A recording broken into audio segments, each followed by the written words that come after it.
Hi everybody, this is Mrs. Cornish, and today I have a book about a little girl who has a very big imagination. Let's see what happens in her story. It's called Sarbella's Thinking Cap. This is written by Judy Schachner. Sarbella had no time for small talk. In fact, she never talked much at all, because she was too busy thinking. She thought about big things and small things and oodles of in-between things like aunts and uncles and doodles of poodles. Here she picked up her cat and she's asking, "What do you think, Pinky?" And the cat is thinking about fish. Pinky's thoughts would remain a mystery, but there was nothing mysterious about her family. Her family, they loved puppets, painting pictures, and playing guitar. Most of all, they loved their Sarbella just the way she was, with her feet on the ground and her head in the clouds. To Sarbella, there was nowhere she would rather be than dreaming of painted ponies racing across the sky.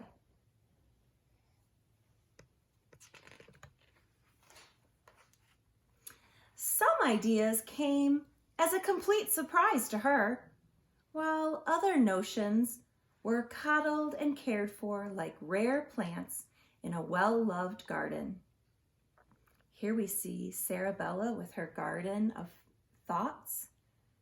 Here she's watering and she says, "I need to read up on you, mister. A pair of pants, a black mustache, rice pudding." These are all of her wonderful thoughts. She even has a giraffe growing out of a pot with a flower on its head. There was never a doubt that Sarbella had a green thumb for thinking. The problem was, no one ever knew what she was thinking about. Here she's got a panda and a fairy and a cat with a hat and a pigeon with a hat. Her teacher, Mr. Frantazzi, had a knack for knowing just what Sarbella wasn't thinking about. And that was schoolwork. Sometimes all it took was a word, a sound, a scent of Samantha's magic markers to carry Sarbella's thoughts away. And that's when Mr. F, who was really very nice, had to send her home with another note. And this made Sarbella feel terrible. The notes never upset her parents because once upon a time, they got sent home notes too. "Really?" said Sarbella. "Really," replied her mom. "You have daydreams in your DNA." At bedtime, Sarbella cuddled up to her big sister Cece. "Oh, I wish I knew how to focus," said Sarbella.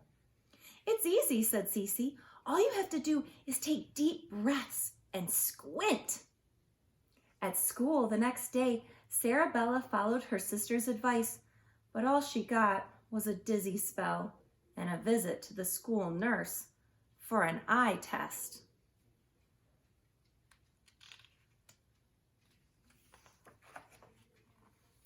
One night, during a math facts memorizing meltdown, a bear of a thought dropped by for a chat. "I have a good head for numbers," he said.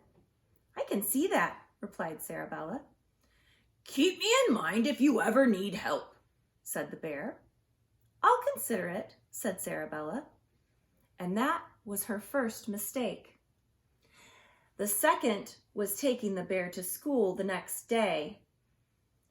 "I sure hope you left some room in your head for math facts," said her big sister. There was always room in Sarabella's brain for one more tantalizing thought.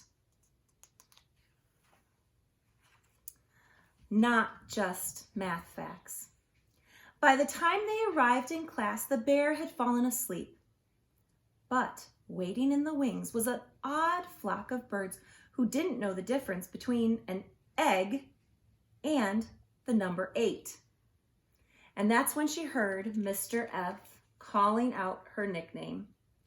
"Earth to Sarbella," he said. "A penny for your thoughts?" "She's not thinking," said Russell. "She's daydreaming." "Daydreaming is an awesome kind of thinking," said Mr. F, "but not during class." That afternoon, Sarbella stayed in at recess to catch up on her work. She liked sitting at the round table in the quiet room. "I know you can do this, Sarbella," said Mr. F, handing her the very last quiz. "Just put on your thinking cap and focus." Sarbella began to imagine what her thinking cap might look like. And then she turned back to her papers. Right before the bell rang, Mr. F had Sarbella hand out the weekend assignments. They were always something fun. "What do you think, Sarbella?" asked Mr. F. An otter popped into her mind, but that was just the first thing. Before she even got home, kissed Pinky, and put on her comfy bunny slippers, Sarbella had already thought of 1,000 extraordinary things. At dinner time, she had run out of paper and had an upset tummy and a great big mess on her hands.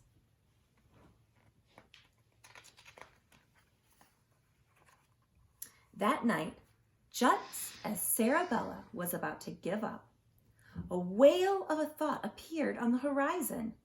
The closer it got, the more beautiful it became. And though it was the most enormous creature she had ever seen, Sarbella felt unafraid. "Do you know what I think?" asked the whale. "I can see what you think," replied Sarbella. "And so should everyone else," said the whale. "To share it, you've just got to wear it." Then the whale blew Sarbella a kiss before she swam off. This gave Sarbella an idea. She found a brown paper bag and a ruler for measuring. Then she rounded up some old magazines, pretty papers, pencils, pastels, stickers, stamps, along with her favorite drawings. For the rest of the night, she clipped and colored and pasted and painted until her project was done. Monday morning, everyone was eager to share their weekend projects. "A penny for your thoughts," said Mr. F, as the kids sat crisscross applesauce on the floor. "Who's going first?" To the surprise of all, it was Sarbella. "If you want to share it," she said, standing up in front of the class, "you've just got to wear it." And that's exactly what Sarbella did when she placed the most spectacular collection of doodles and daydreams right on top of her head. "So that's what you've been thinking," said the kids in awe. Laura saw unicorns. Xavi saw planets. Dylan saw a cat, a snake, and a feather, while Nate reported seeing clouds with a touch of bad weather. "A penny for your thoughts, Mr. F," said Sarbella. "I think," he said with a smile, "your thoughts are worth more than all the pennies in the world." On Tuesday, Bob came to school wearing a thinking cap of his own. Sarbella really liked it. "We've got a lot in common," said Bob. My thoughts exactly, agreed Sarbella. And that's the end of Sarbella's thinking cap. Now I have something that I made that I was thinking maybe you could make at home. Remember, Sarbella took paper and pencils and cut out and pasted and created something that all of her thoughts could be on so she could share them with others. So I made my own thinking cap.